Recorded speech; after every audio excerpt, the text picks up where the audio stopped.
Okay, you guys, so we're looking at demonstrative pronouns and adjectives. Remember, demonstrative pronouns and adjectives would function just the same as they do in English. Any time in which it's appropriate to use a demonstrative pronoun or adjective in English means that it's appropriate to use it in Spanish. So, if you look here in this column here, I gave you the 4 possibilities for your demonstrative pronouns.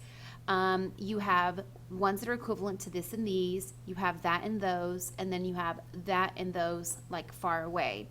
Okay, so if you look here, we have 4 options or 4 choices for each demonstrative pronoun. As you know, the reason for that is because you have singular, masculine, and then you have feminine and, oh, I said that all wrong, didn't I? Okay, you have singular, plural, masculine, and feminine. So, okay, so I gave you some categories here. So we have first person pronouns and adjectives, we have second person, and then we have third person. You have 4 different options for each one, so you have to figure out what am I replacing or what am I modifying. Here I gave you the translation, what each one of these words would translate into. Then we talk about the relative position of the item. So you need to identify which item are we modifying or replacing, and then you need to decide where is the relative location of this item. Is it near the speaker, is it near the listener, or is it far away from both? Finally, we have some adverbs that help us to identify where these are. So if you're not sure what these words mean, aquí means here, which I suppose I could have translated for you here. Allí means there. And then the last one, allá, means way over there. Okay, so here, there, way over there. Okay, so again, what's the difference, or how do we know if these are being used as a pronoun or an adjective? Remember, the purpose of a pronoun is to replace, whereas an adjective, it's to modify. So if you have one of these words followed by a noun, that means you're using it as an adjective. If you have this word standing by itself, no noun afterwards, then you know that it's being used as a pronoun. So again, any instance in which you would use these in English would be an appropriate time to use them in Spanish. Example, if I'm talking to you and I tell you, these red shoes are my favorite. Okay, these red shoes are my favorite. I would use the pronoun estos. Reasoning, it's coming right after or before zapatos. It's modifying zapatos. Estos zapatos son mis favoritos. You can identify that those items, the relative position of those shoes, are close to me. I'm the speaker. They're my favorite. I would say estos. If I were looking at your shoes and saying, those shoes are so pretty, I would say, esos zapatos son muy bonitos. Why? I'm speaking to you. You're the listener. So they're close to you, near you. If they're far away from both of us, then I would use aquellos. Aquellos zapatos en la tienda de ropa son mis favoritos. So now I'm using this adjective. Those shoes over there at the clothing store are my favorite. Now the clothing store is neither near you nor me, so we would use the third person pronoun or adjective. In this case, it would be an adjective. Okay, so maybe that helps you out a little bit, possibly. Okay, so the next thing I gave you, I typed up a few of the activities or a few questions from the activities that you have in your workbook, and those were on page 104 in your workbook. Okay, so let's read the sentence, and then we'll try to figure out what the relative location of the item is, and then that'll help us identify which pronoun or adjective we should use. Okay, so question number 1 says, ¿Te gusta blank manta azul que tú tienes? Okay, so oftentimes you'll be able to find an adverb, aquí, allí, allá, and that is a very good key to hone in on which pronoun you need or adjective. In this instance, if you look at the sentence, we have nothing like that. It just says, do you like blue blanket that you have? Okay, so where is this blue blanket? So you have to identify what's the relative location of this item. Is it near the speaker? Is it near the listener, or is it far away from both? If you look at the conjugation here, the blue blanket that you have, that's a second person conjugation. So that helps you to identify, oh, I'm going to need one of these adjectives to put in the blank. Okay, so now we've narrowed it down. We need one of these. What are we modifying? We're modifying the word manta, which means blanket. It appears to be feminine. It's singular because it doesn't have an S at the end. So we're going to go with which one? Which one would you choose? Right, esa. Okay, so that goes in your first blank.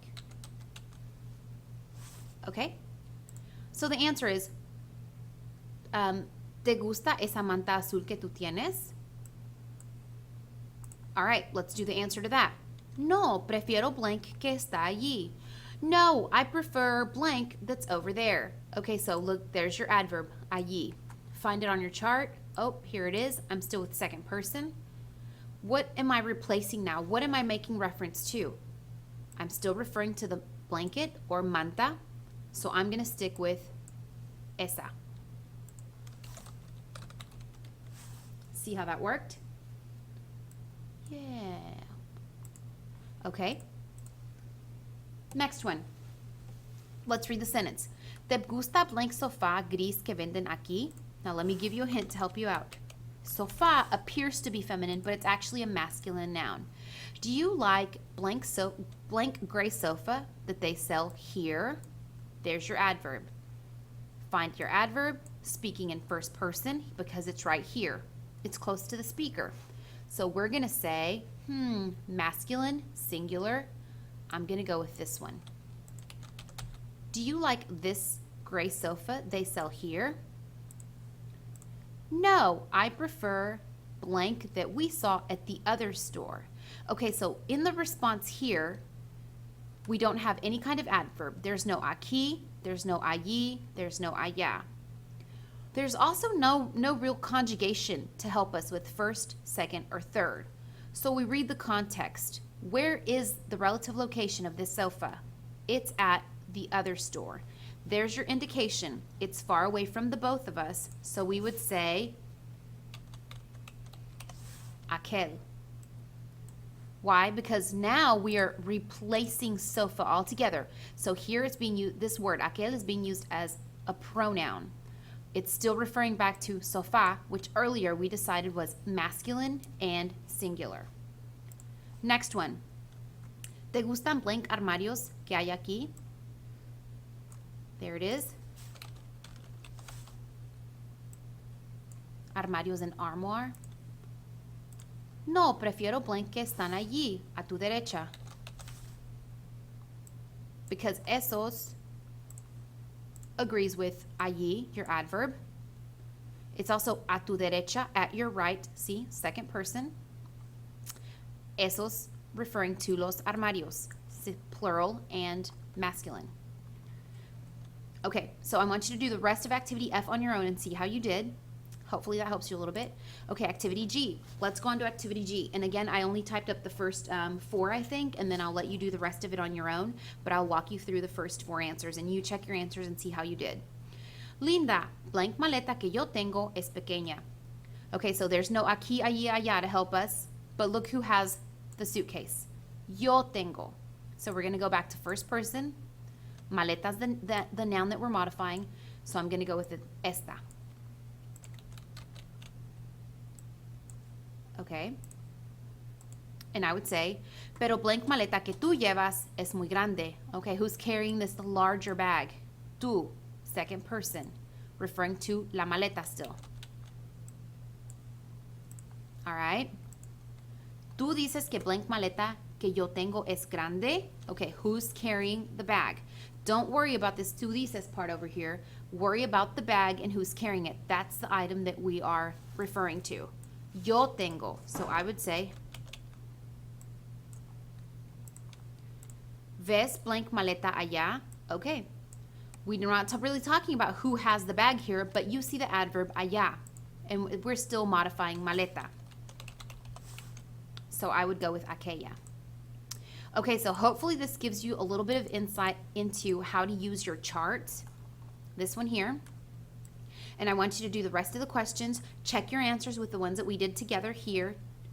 Do the rest of the work of the 2 assignments or activities in the workbook. And if you have any questions or you're stuck on any of them, remember you can message me and then I can reply back to you.